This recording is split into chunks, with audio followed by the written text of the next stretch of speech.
I'm truly being authentic. And I'm nervous and I'm feeling scared doing it. And I really want to be authentic. I want to be present to being respectful and having dignity in the conversation. So many times we're so activated or triggered by feeling dismissed or not having a voice that when we finally do speak up, we do it really weird. Cue music. Places, everybody places. We're starting in 3, 2. Welcome to the Autoimmune Hour, where we look at the rise of autoimmune disorders. I've brought together top experts that range from doctors, specialists, nutritionists, researchers, and even those recovering from autoimmune to bring you the latest, most up-to-date information about autoimmunity and how to live your life uninterrupted. Thank you for joining us here on the Autoimmune Hour with Sharon Saylor. Always seek sound legal, medical, and or professional advice regarding any problems, conditions, and any of the recommendations you see, hear, or read here on the Autoimmune Hour, Understanding Autoimmune, and Life Interrupted Radio. Join the Autoimmune Hour's Courage Club. Sign up now at understandingautoimmune.com. Now, back to your host, Sharon Saylor. Welcome, everyone, to the Autoimmune Hour. I'm Sharon Saylor from SharonSaylor.com and, of course, UnderstandingAutoimmune.com, where you can find over 450 plus episodes of the show. And I'm so excited tonight because we have a return guest. She's a dear, dear friend of mine. I love her to death, and also it was great things like that.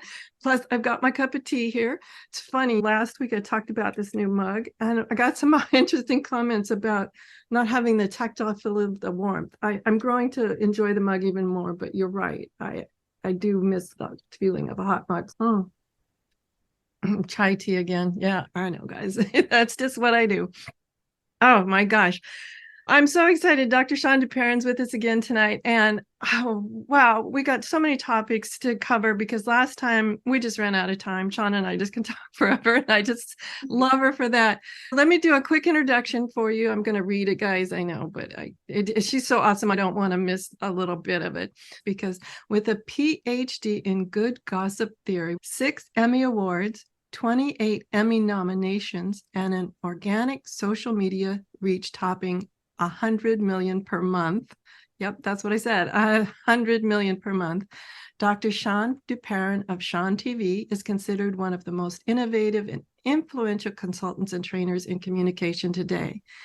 As a recognized TV producer, Dr. Shawne strengthens organizations with compelling and strategic messaging for prime time.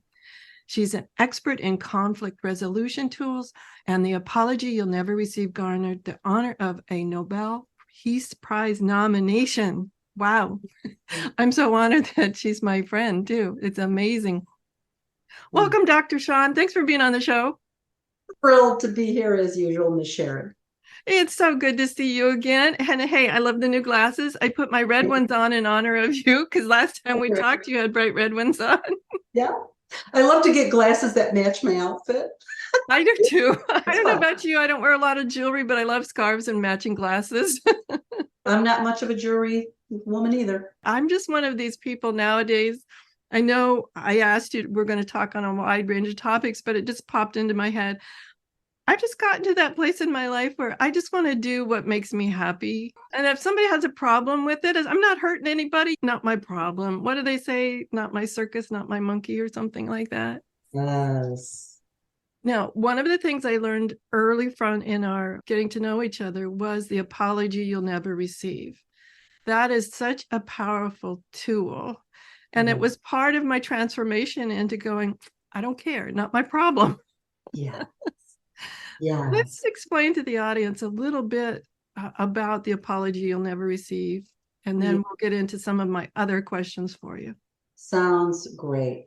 And you know this, I know your folks listening know this too, that there's something powerful about you choosing what you choose. And when people do things around us, whether it's family members or at work, we don't have any control over that. We only have control over ourselves. And I love the conversation of deepening my own wisdom, deepening the wisdom of those around me, especially when I train. And that's what this tool does. It is all about you I'm doing it's all about me. How can I soothe myself and empower myself so that no matter what someone else is doing, it doesn't shift my peace, that I'm able to manage. And that's really what it's about, because our brains are so powerful. And a great example is someone does something, you don't like it, you know they're not going to apologize. So you pretend in your mind's eye that they're apologizing. They're not apologizing. But it might look like this. Maybe I'm on the line with a cell phone company and I'm on hold going from place to place. You ever been in that situation, right? The phone just keeps going on and on and on to other people. I just pretend in my mind's eye so I can stay calm, because I don't want to blast the person that I end up getting. I say in my mind's eye, I pretend I'm that cell phone company and say, oh, Dr. Shawne, we are not very good at customer service right now. We're actually failing. So sorry. Obviously, our people need more training.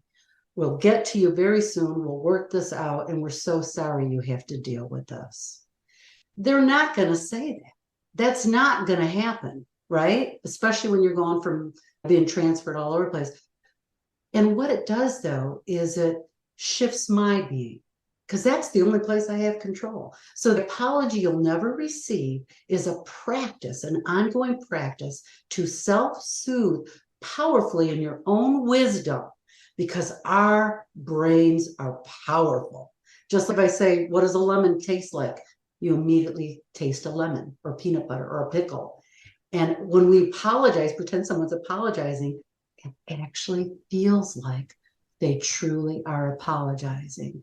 And that can calm me down so quickly. I'm getting so good at it. And those around me that practice this tool are getting really good at it too. It's a very grounding skill set. It's an amazing skill set. When I learned it, so many things shifted so quickly. And by the way, all of a sudden I have this lemony peanut butter pickle in my mouth. I got it. Our brains are so powerful. All at once. Yes. So where this takes me is one of the things about the autoimmune hour that I've strived for is having people realize they have a voice, especially in their medical care. Too often when we're feeling crummy, we go to a doctor, they give us a couple of minutes, we may not even be able to get our whole set of concerns out. They write a prescription and pat you on the head, off you go.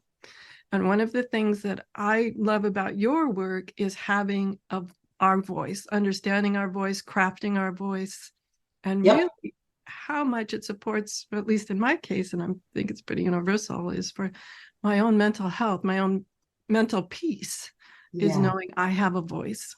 Yeah. And you can be anywhere on that spectrum. Let's say you're with the doctor. Maybe you never say anything. You rarely speak up. Some of us rarely speak up because we don't want to rock the boat. Then there's those of us who blast people and we're going to tell it like it is, no matter what our impact is, and alienate everyone around us. And then in that spectrum, there's also those that are like me, like I'm being conscientious of what I'm saying. I'm uncomfortable saying it, and I'm not as grounded. Maybe I'm a little triggered or activated, and it doesn't come off the way that I want it to. There's a lot of ways that it can go with your voice. One of the things that really works every single time in high pressure communication, and in my world, when I'm feeling dismissed by a doctor, or if you're feeling dismissed by a doctor, that's high pressure to speak up, right? It is. It's very scary to speak up. Yeah. Yep. From a young age, I'm taught white coat authority. Yeah, exactly. And you always hear that saying, speak up even if your voice shakes. Yes. And one thing that works consistently is to be so authentic. And authentic with the doctor might be, can I be really honest with you, Dr. So-and-so? You be the doctor for a second. I'm feeling dismissed. The doctor's trying to get out the door. And I say, can I be really honest with you? Yes. That's very disarming, by the way. A little side note. That was all of a sudden, I had to say yes. Yes. And I just want to let you know that as your patient, I'm feeling dismissed. Are you by chance in a hurry? I am, but let me sit down and then what are your concerns? I really appreciate this because this is really important to me. I'm concerned about blank. I'm concerned about blank. Let's try another scenario. Let's do it again. Okay. Doctor's getting ready to leave. And I'm using that first sentence. Hey, Dr. So-and-so, can I be really authentic with you? Should I say no on a side note? It's rare that someone would, or it might be, or if you don't feel comfortable saying, can I be really honest with you? It might be, can I have another moment of your time? What's interesting on that, this is me, Sharon, talking. Yeah. Can I have another moment of your time? If I was super busy, there's a little more flexibility in the request. Yes. Maybe hedge and say, I can give you another 2 minutes, or set some parameter around it. Yeah. It was But fascinating. when I think about doctors, their authority is rarely questioned. It's rarely questioned. And it would be jarring for a doctor to hear say, hey, can I be really authentic with you? Or can I have another moment of your time? That would jar the doctor because they don't get that. Yeah, right. They just don't. So you'll have their attention. And so can I have another moment of your time? You be the doctor for a second. Yes. Okay. So I want to be authentic because there's some things I still need to talk about.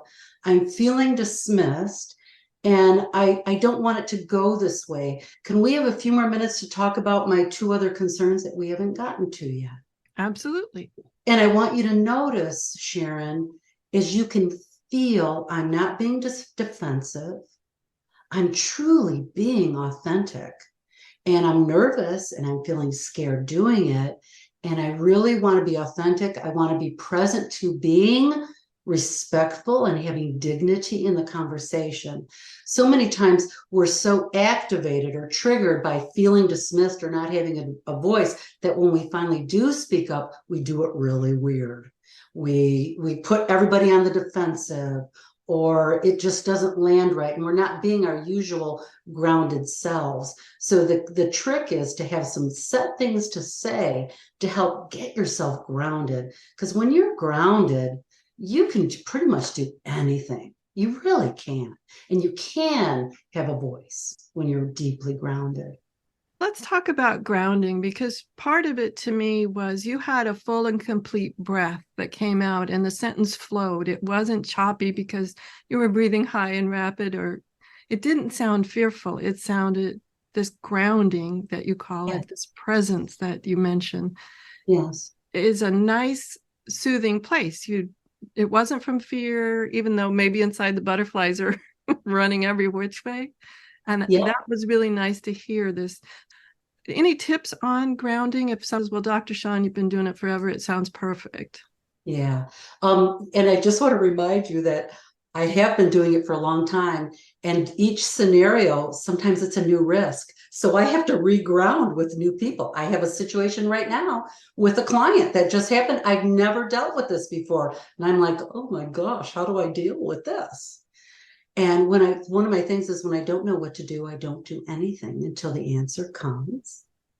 The other thing I do, like in this scenario that we're talking about with a doctor, is I would have my prepared 2 sentences to get me into a thinking place. Because many of us, when we struggle with a voice, we're feelers. We feel everything. And I'm always balancing, and I'm a feeler. I'm a sensitive, highly sensitive person. I'm sure you get many of those I raised my hand on that too. Yeah, highly sensitive. And that's not how everyone operates in the world. It's more like 55, 50, 45 with thinkers and feelers. And so how I relate to it is emotional intelligence and incorporating thinking with my feeling. And when I can incorporate thinking with my high feeling, which I love, it's my superpower, I can get really grounded and I can think and feel at the same time, which is my definition of emotional intelligence. I think that's a fantastic definition of emotional intelligence, of being able to hold those 2 things in your head at the same time and be okay. Yes. And it takes practice. It takes practice. Is there a quick way to do it, or here's the tool to do it? A step can be having what you're going to say ahead of time. It isn't always going to go as planned. It isn't always going to go as planned. And when it doesn't go as planned, in the middle of it, if it's feeling like it's becoming a disaster, I'm comfortable saying something like, I really want to be authentic and I'm noticing that I'm feeling nervous sharing this with you. Is it okay if I have this type of authentic conversation with you? And that actually grounds me while I'm doing it. I really want to be honest with you. I really want to be authentic. And people respond to that, not just the words. And if you're being authentic. And if you tend to talk fast, your speech starts slowing down in that emotionally intelligent, grounded place. When I'm upset and I'm not grounded, my voice gets really high pitched and I talk super, super fast. That's always an indicator for me. Okay, what's going on with you? Breathe in through the nose, out through the mouth. Okay, I want my emotional intelligence. I talk to myself like that. That's what I do to self-soothe. I noticed that a couple of things happen for me in that state too, as I do tend to talk fast, but I also feel like my jaw tightens and my neck begins to tighten. And I'm not sure if I'm pulling in and getting defensive or what it is. So some of my cues are actual physical feelings of, okay, you're tightening your jaw. It sounds like you're going to get a little sassy or snippy here. Yeah. Or you're holding your breath, right? Yes. Yeah, or you're holding your breath. And in this realm of having a voice, there's other scenarios. I've been working with my granddaughter, 7, and she cannot hear no. She just can't hear it. And I've been working with her on it because she'll just, I want this, I want this. I know, but it's like cajole, manipulate, try to get you to do something. And it reminds me of the conversation we had before, like when someone's saying one bite of cake won't hurt, or go, come on, dance. And when you don't want to dance, and you sometimes have to tell somebody no 3 or 4 times. My rule is always, I'll say no 3 times, especially if it's not someone I'm intimate with. And at the 4th, I'm like, come on, let's go dancing. You know what, Katie? What is it about my no that you just can't hear right now? I really need you to hear me, Katie. I really am a no, and I appreciate it. Because, see, when I'm grounded and I'm responding authentically, I don't feel defensive. I can manage the triggers. Trigger, a word you use a lot here. Trigger or activated. Do you have something that will just set you off because it's stuff that's happened in the past? It's trigger or activated words you use? Both of them are great. I prefer trigger word, but activated. And you can hear that I'm not triggered or activated, that I'm in my grounded self. And actually, in the realm of codependency, we all know what codependency is when we do things to take care of other people so we don't have to look at ourselves, because it's much easier to focus on someone else. And someone that's trying to get you to dance or to eat a piece of cake or to have a drink when you don't want to drink some alcohol, or Brielle, my 7-year-old, trying to get me to do something, it's really about them managing their own discomfort, their own anxiety. And when you call it what is it about my no that you can't hear? It's like, boom. It's like, boom. Oh, I'm sorry. I got it. Brielle is 7, so it takes a little bit longer. And I don't quite say it that way. I say things like, I really need you to embrace my no, Brielle. I'm not changing my mind. And I'm feeling sad that you keep asking and you're not hearing my no. Can we move on? Okay, Grandma. With the holidays coming up, one thing that I run into are family members who have specialties that they make for the holidays, etc. And I have certain food limitations. Yeah. And this idea of, oh, just one bite won't hurt. In my case, that's not true. And I love this idea of just stating what is. Do you want to play? Want to role play with it real quick? Sure. Or give me a person's name. Aunt who? That says, oh. I'm just going to choose a name out of the air. Edna. Edna. Right, Aunt oh, come on, Sharon. Just one bite. It's so good. One bite won't hurt. Oh, Aunt Edna, I adore your cookies. You make them every year, and they mean so much to the family. However, I just can't eat gluten. Perfect. Did you feel sick or the gluten impacts your? I would say, I just can't eat gluten because tomorrow I'm going to wake up with a migraine and just spoil the holidays for everybody. Yeah, I love it. Let's trade places and let's try a couple of other ideas. You be Aunt Edna. One more Okay. bite.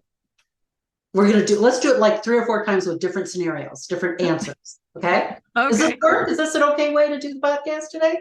Oh, absolutely. Yeah. Okay. People learn when they can get a little mini script going on for sure. Okay. I'm in Edna. Shawne, you have to try the finger press cookies. You know that they're a family tradition. I love you, Aunt Edna. You're great. That's one answer. And my reply Yeah. was, here, Yeah. have a cookie. Yeah. You're so sweet. You're as sweet as your cookies. That's one way to deal with it. Okay. Not avoidance. You're consciously choosing to say you're so sweet. Let's try it again. Okay. So, oh, Shawne, I see you haven't tried any of the cookies. They're special. I make them every year for everybody. I know. And if I could, I'd eat the whole batch. You'd have to roll me out of here. I wish I didn't get a migraine the next day. Thank you, though, sweetheart. I love you. Mm. Try again. Okay. Let's see another way. Everybody enjoys my cookies every year. I just don't know what's wrong with you, Shawne. You never try them. Or you always give me an excuse of why you won't try them. Oh, that actually hurts my heart that you feel like I'm dismissing you or not loving your cookies. The truth is, I love your cookies. I just know tomorrow I might be laying in bed for 3 hours with a migraine. I wish that wasn't the case for me. I even dream about your cookies because they're so delicious. And if I could eat them, I really would. And I wish I could take all that pain away from you, that you don't feel any kind of rejection from me for those cookies. Because those cookies are fab. Wow. I'm speechless here. Yeah. No defensiveness on my side. Emotionally intelligent, powerful way to do that, especially if it's someone you care about, right? So I try to stay grounded and centered, like we'll go back to the phone call that, that you're on hold forever. I don't have a relationship with them other than, hi, this is so-and-so on the call. Yeah. And yet I find that when I'm grounded and authentic during even those calls, as you mentioned, the solution just flows more easily than it would as if I'm getting defensive or do you know how valuable my time is or any other type of.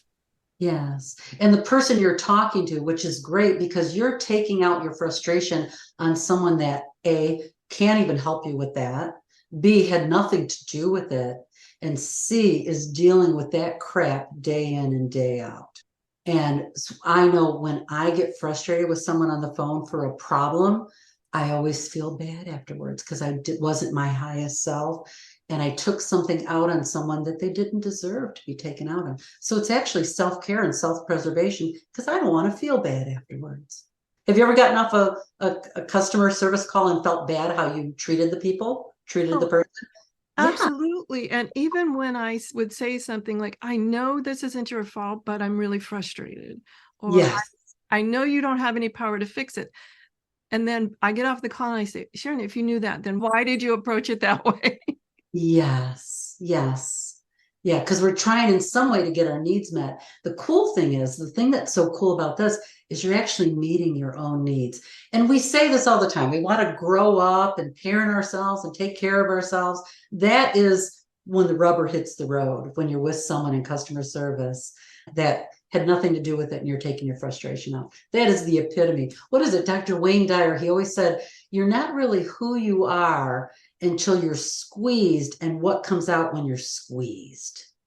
I want what comes out when I'm squeezed to be love and butterflies and rainbows and even sometimes anger, appropriate anger, because sometimes when you're squeezed, appropriate anger is appropriate, right? Oh, absolutely. Anger, oftentimes in my work, people would say, how do I stop being angry? I'm like, no, that's not the question. The question is about when is anger appropriate and what other things can we do in different situations. We never want to extinguish our anger because it's inappropriate. You need it sometimes. Yes. And we equate that when you're angry, you raise your voice and you say it in a forceful way. That's a myth. It's a myth. Just like forgive and forget is a myth. We don't forgive and forget. We forgive and remember. So we put boundaries in place. When I'm really angry, one of my best phrases that I say when I'll say authentically, you know what? I'm so angry right now. I don't want to speak because I don't think I can be respectful. So I'm going to bow out. We'll talk about this maybe in an hour, or can we talk about it at the end of the day when I calm down? Because I don't want to regret what I'm going to say. I say that when I'm really mad. I think that's such a useful tool, especially with family and friends calling a timeout, just Yes. to regroup and both people to settle down, because you're right. You can't take it away once you say it.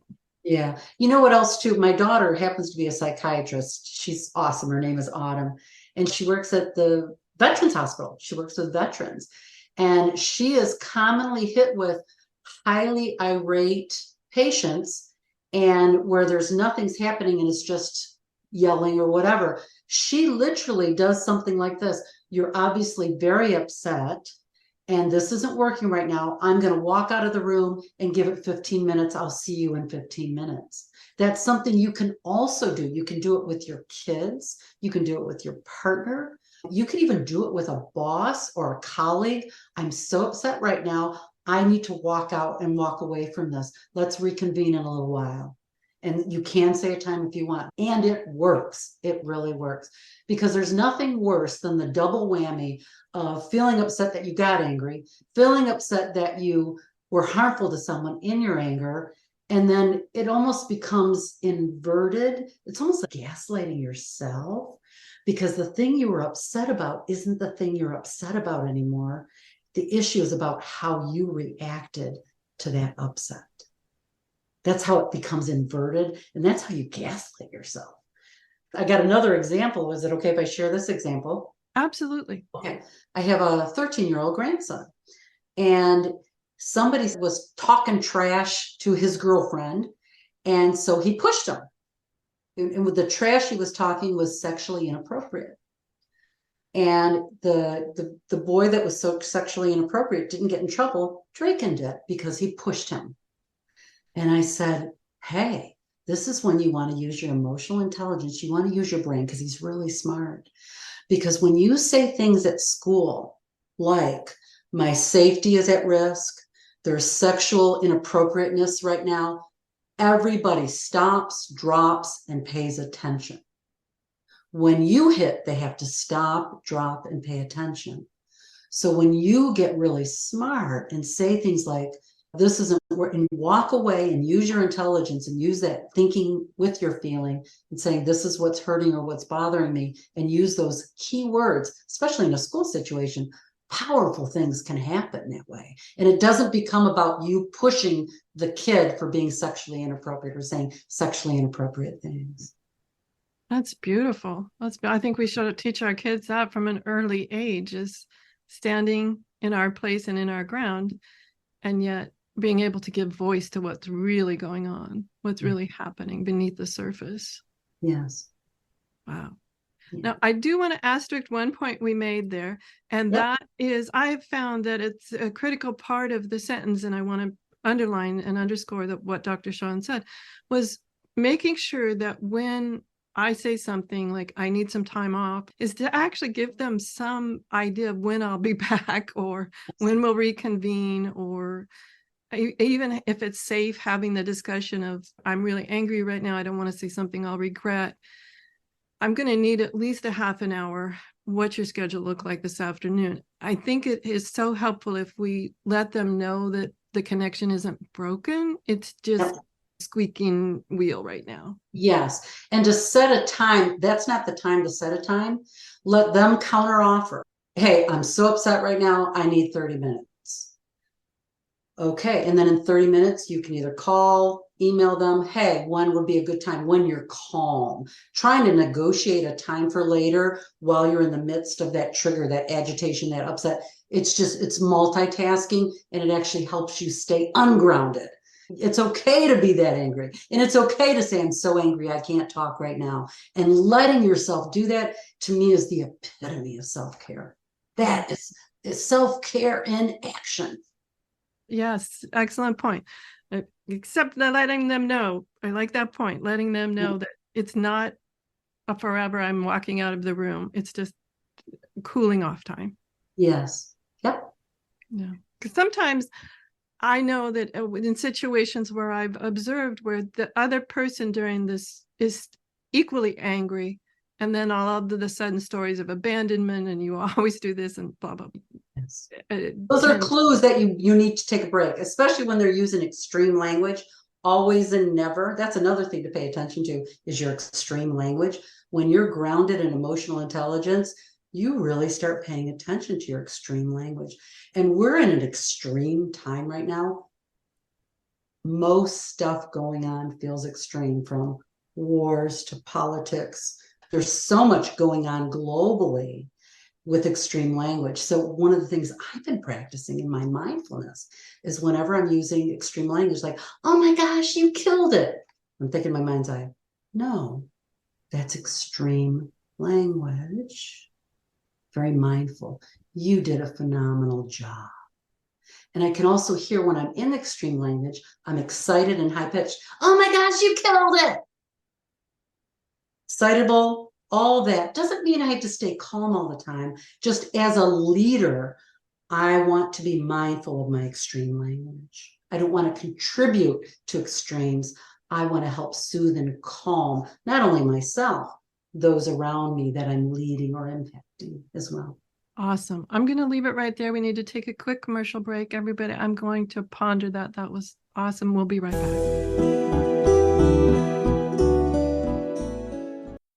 The Autoimmune Hour will return after these messages from our sponsors. It's great sponsors like these that keep this show coming to you every week. Be sure and stop by understandingautoimmune.com to learn more. Your conscious lifestyle on steroids. Om Times Radio. IOM FM. Hi, it's Olivia Munn with my shelter pets, Frankie and Chance. Say hi, guys. When I adopted them, I discovered that they both have incredible personalities. Chance's sole purpose in life is to love and to be loved. Frankie is a little bit of a scoundrel and always entertaining. They're a little bit of a lot of things, but they're all pure love. Adopt pure love at theshelterpetproject.org. Brought to you by the Ad Council, the Humane Society of the United States, and Maddie's Fund.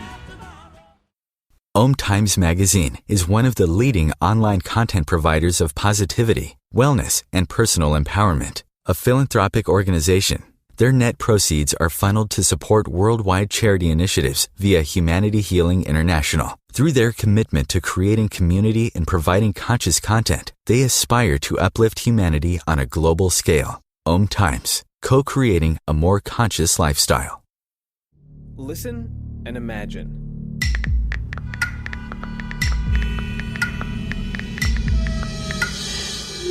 It takes 5 seconds to send a text, and for those 5 seconds, you're driving blind. Life is worth more than a text. Stay alive. Don't text and drive. Visit StopTextStopWrecks.org, a message brought to you by the National Highway Traffic Safety Administration, Project Yellow Light, Noise, and the Ad Council. Hi, this is Sharon, and of course you know me from here on the Autoimmune Hour. Maybe you don't know I'm also an author. My latest book is for kids. It's Pinky Chenille and the Rainbow Hunters, a winner of a 5-star Reader's Favorite review. It's perfect for your early reader and a great bedtime story for your young adventurers. Check it out over at pinkychenille.com. That's PinkyChenille.com. See you there. Research shows we apologize up to 10 times a day, and most of the time, we say sorry as a response to someone else's mistake. What if we thanked people instead of all that unnecessary apologizing? So instead of saying, sorry, I'm rambling, you say, thank you for listening. Join us at projectforgive.com, a free, non-religious resource on global forgiveness.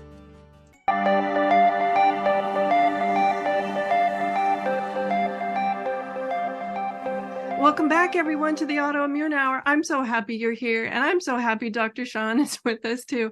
Her name is Dr. Shawne Duperon, and I read her bio at the beginning, you guys. You've seen how awesome she is, so I want to jump right in. And one of the things that a lot of people bring up to me, and we had a show on it not too long ago, was highly sensitive people. We both raised our hands a little bit ago about that. Oftentimes, I hear you're too sensitive. Now, it could be about my food sensitivities, or it could be about my emotional sensitivities, or whatever. I like that I'm sensitive. That's who I am. Yep. Yep. I love I've it. never had a good response. I got one. I got one. Okay. I too I've been called sensitive my whole life. I finally learned in my 50s with practice what is authentic for me to say when someone says that. And I want you to say to me, you're so sensitive, Shawne, or whatever. I'm going to give you my response and I'm going to tell you what it means and why I do it this way. Oh, Shawne, you're just so sensitive. You're right. Wow. I am. You're right. I am. Side note, stepping off to the side, Shawne. You know what is amazing to me? That was totally disarming. I had nothing else to say. Yes. Yes. Because what happened is when I say you're right, I am, I didn't take on the shame of that because it's usually said very shamefully. I didn't need to defend a darn thing when I'm grounded, and I've had a lot of practice with your sensitive. It is disarming and it's actually authentic. You're right, I am. And when you think of karate, like I've seen in the Karate Kid shows or whatever, like going with the flow, like if you resist, but when they say you're sensitive, I am. Absolutely. The flow just continued on. And that was amazing to me, how I was ready to defend it, my statement. I'd put myself in that frame of mind as sounding a little sarcastic or a little aggressive. And all of a sudden, it was like I had nowhere to go. Yeah. I did that the year my mother died, which was in 29, well, she died in 2020, and I had her for a year. She's tough, right? Very tough. She was tough. And she said that to me many times. And when I just had to keep practicing, what can I say that I'm not defensive with all the other stuff going on? And then I finally learned when I said, you're right, I really am, Mom. She never said it again. Beautiful. Love Yeah. that. Love that tips. Oh my gosh, the tips just keep coming. Yeah. I love talking to you, Dr. Shawne. It's so enlightening. And I think the audience knows that I'm just such a word nerd that I just soak all of this up. It's so fascinating. Now, I want to take a left-hand turn if we could, or right-hand. I want to turn. I'm going to run down a rabbit hole, which the audience knows I do. Oh, you're so sensitive. Thank you. You're welcome. Okay, so where I want to go with this was recently I was with a lot of people, and maybe it's just me. I'm so sensitive, owning it. I've noticed that some of the people I'm with, they tend, I'll say it was gender oriented. They become more distinguished with age. Yeah. And yet I noticed as a woman who's aging, there are so many times that I feel invisible. And I know outside of the medical realm too, we opened with this idea of getting the doctor's attention to be able to be heard. But I'm finding that this is not autoimmune related to me. I'm thinking it's aging, but I'd love your insights on this idea of, there are times when I've enjoyed the invisibility because I can get away with a lot of things. Yes. But then there are other times where I wish that it wasn't there. So tell me, am I hallucinating or what? No. It does shift as we age. And so how I unpack it is I start asking myself for clients, okay, so you're feeling invisible and it has something to do with aging. What are you feeling invisible about? Is it your beauty? Is it your opinion? Is it your contribution? Are you not feeling appreciated? Where is the invisibility? So that's what I'm going to ask you. How were you, what was the undertone of that feeling invisible? Because there's so many ways we can feel invisible. Right? Oh, absolutely. I'm glad you bring that up. In this particular case, I would say it was my opinion. Several times during the course of the 2 days, I won't say mansplain, but that'll give it the idea. I was just splained over. It Yes. had nothing to do with it, but just to give some context, I'll use that word. Yeah. So let's do high pressure, because this is invisibility has a lot of time to do with your voice mattering. Because it's not us, like we like to attribute it to age, and there's some things to it, to the age thing. And it's really about our voice. It really comes down to that. So give me a scenario. Let me be you. You be that person talking over you, and just give me a sense, and I'm going to give you some ideas of how to respond. What she's really trying to say is that it's not that way. Bob, I appreciate you sticking up for me. I really would like to finish what I'm saying. Would you be so kind as to let me finish? Another way to do it, depending on your personality. Go ahead. Okay, let's see. I'm trying to think again. Do the same thing. What she's really trying to say is... Oh, you're so sweet. Are you actually trying to say what I'm saying? You are so cute. Oh my gosh. Let me say more so you really understand what I'm trying to say. What also helps, if the energy of that person, especially if it's mansplaining, if you're sitting next to them, you actually touch them, because that will actually, that will shock. And I don't mean shock is too extreme. That will interrupt what's going on there physically and verbally. So touching that person, that's what I find myself doing. If I'm feeling like I'm interrupted in like a circle of 3 or 4, I might reach over and touch them. Oh, let me finish that thought, because I'm seeing that you're not understanding. Or, oh, I want to finish my thought because it's so good. Right? Those are different ways of being. They're not defensive. They're not shaming. That's managing your own triggers and being able to play. Play is a powerful way to deal with the shame and the defensiveness. So let me do it with you. Okay, what she's really trying to say is... Shawne, thank you for... Gosh, it's hard, isn't it? Yeah, let's just go. So what? That's how you Oh, go. Shawne, thank you for defending me. I'm thinking about this. Or... Oh, but what, aren't you really trying to say this? Now, let me be you for a second. Say to me, aren't you really trying to say this? Aren't you really trying to say this? No, actually. And what I really need for a second is I need about 45 seconds for you to really listen to this. So can you do that without interrupting me right now? Because I notice when I'm interrupted, sometimes I get nervous and I don't get my thoughts out, depending upon the group you're with. How authentic is that? Extremely authentic. Yes. And depends upon the people you're with. You're not going to do that with everybody. It's just another situation like, oh, I'm noticing I'm not wanting to share, but I really want to share this. So would you grace me with just a few seconds? Let me finish what I say. That would be so graceful of you to do that for me. I'm not kowtowing them. I'm not sucking up. I'm actually being my grace, my authenticity, caring about my own mindfulness, how I treat others around me without being defensive, without being shameful, without shaming someone else, and definitely without sideways passive-aggressive anger. Passive-aggressive anger sucks. I want to bookmark that for just a second, because I want to explain. I really appreciate how you share multiple opportunities, because context matters. And now I've got multiple opportunities to, when I replay the tape here, to listen to, okay, that would work in this context. And oh gosh, that other example would work in this context. And I love that opportunity to have multiple contexts, because having just one script. One size doesn't fit all situations. It never will.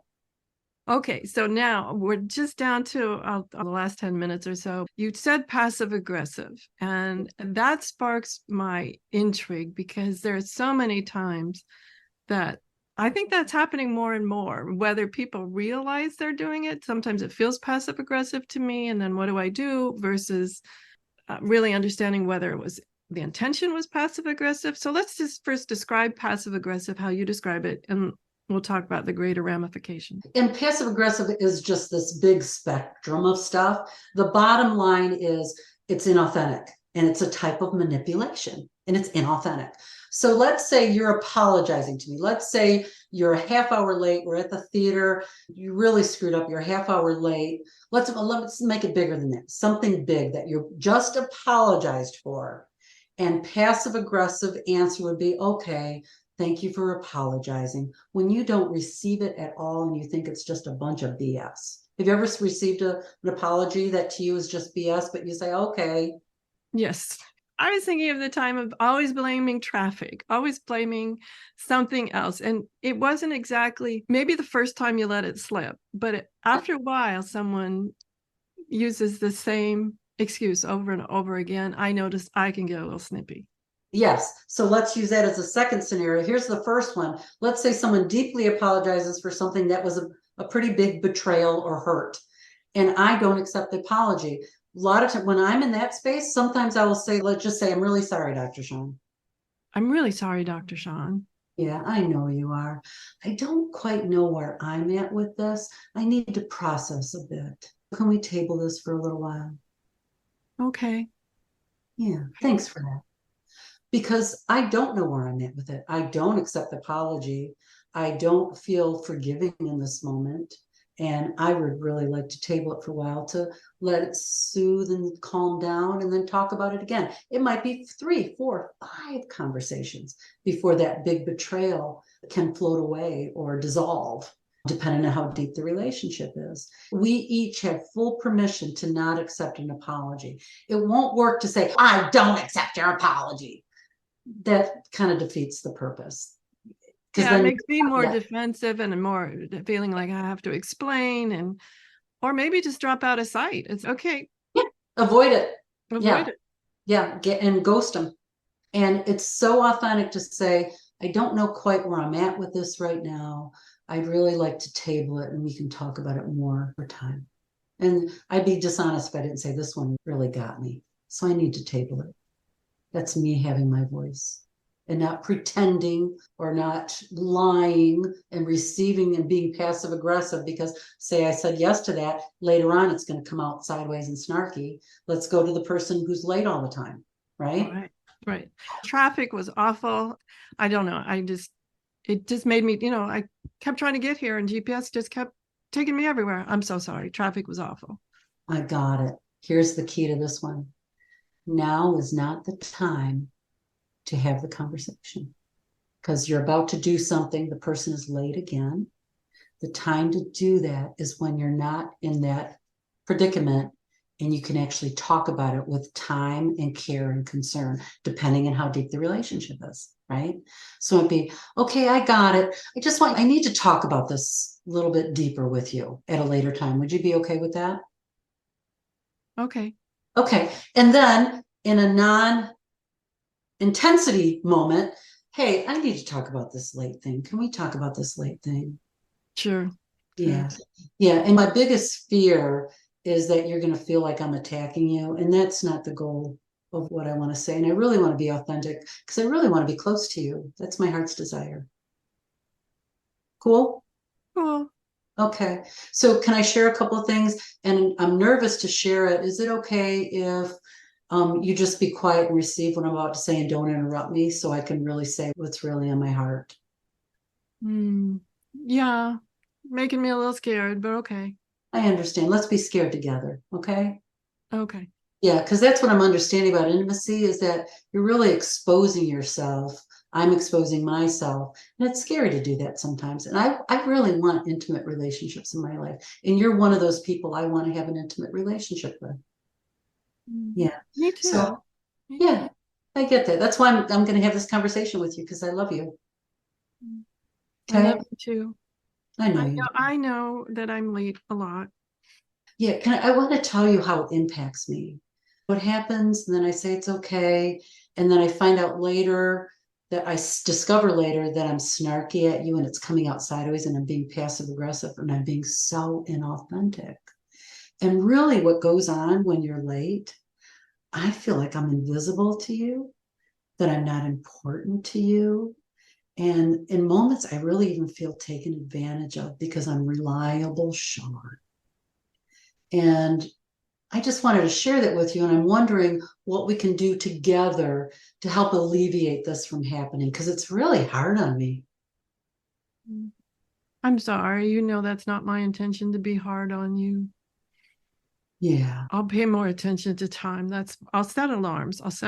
Because time just gets away from me. I totally get it. And I see that we both have habits and patterns. And so this will be an iterative process of gentleness till we both get really good at it, talking to each other in this intimate way and being respectful of both of us.